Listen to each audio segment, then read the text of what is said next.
ఎట్లా చూస్తారు బండి సంజయ్ మాట్లాడుతూ అర్బన్ నక్సల్ కు ప్రోత్సహిస్తుంది కాంగ్రెస్. నిన్న మొన్న చేసిన కులగణన డీటెయిల్స్ తోటి తెలంగాణ ఆస్తుల వివరాలను కూడా అర్బన్ నక్సల్ చేతిలో పెడుతుంది. తుపాకీ రాజ్యానికి కాంగ్రెస్ ప్రోత్సహిస్తుంది అంటే దొంగతనం చేసినోనికి ఏ బుగులు ఉంటది కదా. ముందు ఆయన పరిస్థితి ఎక్కడుండే ఈ రోజు 8,000 కోట్లకు అధిపతి ఉన్నాడు ఒకసారి చూసుకోమన్నాడు. అట్లాంటి వివరాలన్నీ బయటపడతాయి కదా. అసలు నిజంగా జెన్యున్ గా ట్యాక్స్ కట్టేటోడు, రూపాయి ట్యాక్స్ కట్టేటోడు బరాబర్ నాది ఇంత అని నువ్వు పెట్టవా? అఫిడవిట్లో పెట్టవా? నువ్వు నీ డేటా ఇప్పుడు ఒక ఇల్లు లోన్ కొనాలనంటే నీ ఆస్తుల వివరాలు, నీకు ఉన్నటువంటి బ్యాక్గ్రౌండ్, నీకు ఒక లోన్ రావాలనంటే నాకున్నటువంటి స్థిరచర ఆస్తులు వివరాలు ఇస్తేనే నీకు లోన్ ఇస్తాడు కదా. నీకు ఒక వ్యాపారం ఉన్నదంటే వ్యాపారం స్టేట్మెంట్ అడుగుతాడు కదా. ఇది గవర్నమెంట్ గుప్తంగా వస్తుంది కానీ తీసుకొని పోయి నక్సల్స్ చేతిలో పెడుతుందా? పోనీ ఎవరికైతే ఇష్టం లేదో మేము ఆస్తుల వివరాలు ఇవ్వకున్నా పర్వాలేదని క్లియర్గా చెప్పినాం. ఈ దొంగలు వచ్చి నోటికి వచ్చినట్లు మాట వాళ్ళకి చేత కాలేదు కదా. బీసీ కులగణన చేయనికి చేత కాలేదు, ఎస్సీ ఎస్టీ వర్గీకరణ చేత కాలేదు వాళ్ళకి. కాబట్టి మేం చేసినాము, దానికి ఏదో ఒకటి అనాలి కదా. కేంద్రంలో ప్రతిపాదన తీసుకొని వస్తున్నాడు మా రాహుల్ గాంధీ, రోజు నెత్తిరోరు మొత్తుకుంటున్నాడు. చేతనైతే కులగణన చేసి ప్రతి ఒక్క కులానికి మా వాటా ఎంత ఉన్నదో ఇవ్వండి మీకు దమ్ముంటాయి. మీకు చేత కాలేదు, మేము చేసినాము. దేశంలోనే చరిత్ర సృష్టించింది ఈరోజు మొత్తం కులగణన పూర్తిగా క్రిస్టల్ క్లియర్గా 1 కోటి మంది ప్రభుత్వ ఉద్యోగులు పాల్గొనేటువంటి ఈ సర్వేలో ఎక్కడ కూడా ట్రాన్స్పరెన్సీతో తప్పించి ఎక్కడ కూడా ఇష్టానుసారంగా కానీ దొంగ లెక్కలు కానీ ఎక్కడా చేయలేదు. మీలాగా 24 గంటలలో కులగణన చేసినాము 52% ఉన్నదని కాంగ్రెస్ ప్రభుత్వం చెప్పలేదు. పూర్తి స్థాయిలో ప్రభుత్వ ఉద్యోగస్తులు డేటా తీసుకొని వస్తేనే ఆ సర్వే రిపోర్ట్ని మేము ప్రజెంట్ చేసినాము. అంతే తప్పించి దొంగ లెక్కలు కావు. ఇవ్వకపోతే మేమేం బలవంతం చేసి పీకలు పట్టుకోలేదు, ఆస్తుల వివరాలు అడగలేదు. ఇష్టం ఉంటే ఇవ్వచ్చు. ట్యాక్సులు కట్టినోడు రుబాబ్తో బతికేటోడు డెఫినెట్గా ఇస్తాడు. ఎందుకు ఇయ్యాడు? నీలాగా పెళ్ళాం మెడల పుస్తలతాడు అమ్ముకొని నేను పోటీ చేసిన జెడ్పీటీసీగా అన్నోడు ఈరోజు 1000 కోట్లు ఉన్నాయి. ఏడికెళ్ళి వచ్చినాయ్యా? నీ జీతం ఎంత? నీకున్నటువంటి ఆస్తుల వివరాలు ఎంత చెప్పు ఒకసారి. దోపిడీలకు ఎగబడ్డ బీజేపీలో మీరు ఇవన్నీ మాట్లాడితే చూసుకుంటూ కూర్చోాలి. నక్సల్స్ నీకు ఏమైనా వార్నింగ్ ఇచ్చిర్రేమో నీ ఆస్తుల వివరాలు తీసుకొని. కాబట్టి మొత్తం రాష్ట్రం మొత్తం పచ్చకామర్లు వచ్చినోనికి లోకమంతా పచ్చగాని అదే కనబడుతుంది. ఈ రుణమాఫీ అయిందా మేడం? 100% కంప్లీట్ అయిందా తెలంగాణలో? 100% అయిందని ఎవరైనా మేము చెప్పినామా? 21,000 కోట్లు రుణమాఫీ చేసినామని మేము చెప్పినాము. ఎవరివైతే 2 లక్షల రూపాయలు ఉన్నాయో, ఏదైతే టెక్నికల్గా ప్రాబ్లమ్స్ లేవో అవన్నీ క్లియర్ చేసినాము. మేము 100 సార్లు చెప్పిన అదే మాట ఉంటుంది, మీ వివరాలు తీసుకున్న అదే మాట ఉంటుంది. ముచ్చట కవితమ్మ కౌన్సిల్లో నిన్న 50,000 కోట్లు అప్పులు తీర్చాలంట. సిగ్గున్నదమ్మా.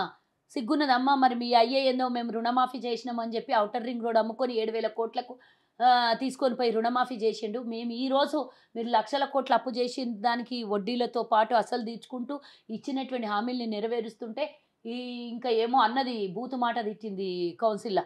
నేను అన్నాను కానీ అన్పార్లమెంటరీ వాడు మాట్లాడతా అని మరీ మాట్లాడినటువంటి ఈమెకు కానీ, బండి సంజయ్కి కానీ, కిషన్ రెడ్డికి కానీ, ఇంకొకరికి కానీ, ప్రతి ఒక్కరికి, హరీష్ రావుకి కానీ నా మూతోడు జవాబు ఒకటే చెప్తున్నా.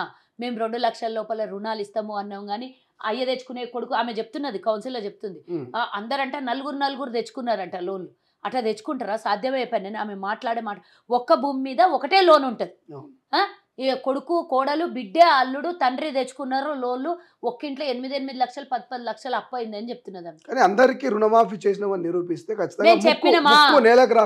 అరే ఇప్పటిదాకా టెక్నికల్ ప్రాబ్లం లేనివి ఏవేవైతే 2 లక్షల లోపలనే అవన్నీ క్లియర్ చేసినామన్నావు. హరీష్ రావుకి రోజు జేబులో పెట్టుకొని తిరుగుడు కాదు రాజీనామా, వచ్చి గవర్నర్కి సబ్మిట్ చేయమని ఆ రోజే చెప్పినాము. ఏది చేత కాకపోతే ఏదన్నా కూడా ముంగలేసుకుంటారు. వాళ్ళకి చేయని చేత కాలేదు కదా. మళ్ళీ మీరు అప్పుడు ధనిక రాష్ట్రం ఉంటేనే అమ్మి రైతులకు చివర్ల 7-8 ఏళ్ల తర్వాత ఒక 20,000 25,000 అట్లా రైతులకు వేసారు కదా మీరు. మరి మేము ఏమీ అమ్మకుండా ఈరోజు 21 నెక్స్ట్ గురించి చెప్పొద్దు. ఇప్పటిదాకా జరిగినటువంటి గురించి అడుగుతున్నా, అదే సమాధానం. భవిష్యత్తులో ఎప్పుడు కాంగ్రెస్ భూములు అమ్మదా? భూములు ఎక్కడ కుదవబెట్టదు, అమ్మదు అంటే దానికి లెక్క పత్రం ఉండదు. నువ్వు చేసిన సన్యాసి పాలనకి ఈరోజు మేము దానికి ముడుపులు చెల్లించుకోవాల్సి వస్తున్నది. మా పరిస్థితులు ఎట్లయినాయి అంటే తెలంగాణను నడిపియాలన్నా వద్దా? తెలంగాణను నడిపియాలంటే రూపాయి ఇచ్చిపోయింది ఆ విధవ. మేము 17,000 కోట్ల మిగులు బడ్జెట్ ఇచ్చినాం. అప్పుడు 72,000 కోట్లు 70 సంవత్సరాల కనంటే నువ్వు చేసిన దానికి మేము నీకు జత చేసి ఇచ్చింది ఎంత చెప్పు? కేంద్రం మీద ఓవర్ డ్రాఫ్ట్ కాకుండా మేము కాపాడుకున్నాం. రాష్ట్రానికి అప్పుల పాలు కాకుండా కాపాడుకున్నాం. గతంలో మేమైనా టీడీపీ పార్టీ అయినా ఒక 10 ఏళ్ళు వాళ్ళు పాలించారు, మేము 50 ఏళ్ళు మేము పాలించడం, 50-55 సంవత్సరాలు అయినా ఎవడు కూడా ఇంత ఓవర్గా వెళ్ళి ఎవడు అప్పులు చేయలేదే దేశం మీద. ఆ దరిద్రులు అట్లనే మోపైనరు. రాష్ట్రంలో వీళ్ళు అట్లనే మోపైండ్రు ఇది వరకు. మరి ఆ అప్పుల్ని బేరేజ్ చేసుకొని బతకాలి అని అంటే మేము వేలం వేసిన మీలాగా ఏ రాజ్ పుష్పాకో లేకపోతే ఇంకో కొనుకో తెలంగాణ ప్రజల చెవుల పుష్పాలు పెట్టేటంత పని మేమైతే చేయం. ఏదన్నా ఉంటే ఓపెన్ ఆక్షన్ ఏమన్నా ఉంటే పని అయ్యే పని, ప్రజలకు ఉపయోగపడే పని, ప్రభుత్వానికి ఉపయోగపడే పని చేస్తాను తప్పించి మీలా అమ్మము అని మేము శుద్ధపూసల మాటలు చెప్పాము.